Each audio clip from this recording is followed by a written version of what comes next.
Hi, this is Joel Pessa, and I'm discussing a recent article in the Aesthetic Surgery Journal on SMAS fusion zones.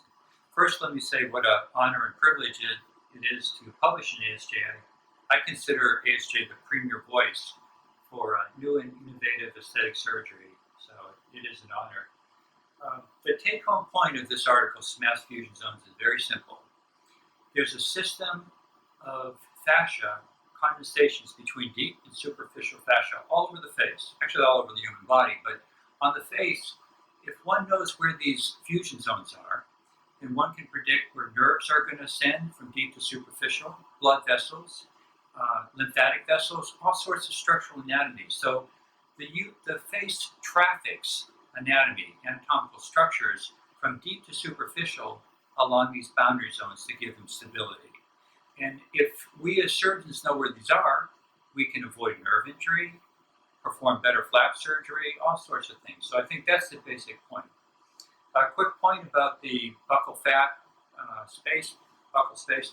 This has been talked about by many terrific researchers in the past, Garing, and especially Brudzinski and Holyoke, who identified SMAS fusion zones first. And as I was talking to my photographer here, Ms. Kelsey Grant, that it's always nice to see something that I find published previously in the historic literature. It means I'm on the right track. So that's a nice secondary verification of what we found.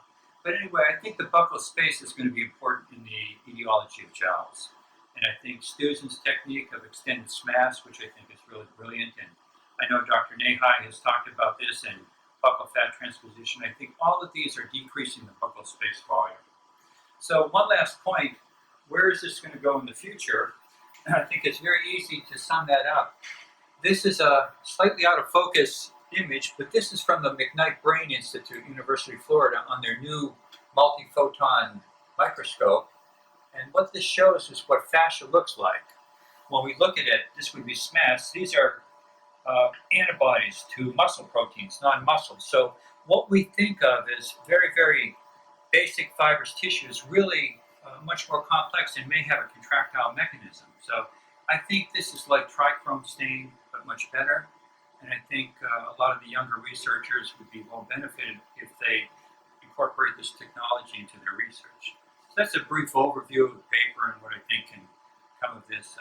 Again, I appreciate publishing in ASJ. It's a great honor and privilege. Thank you.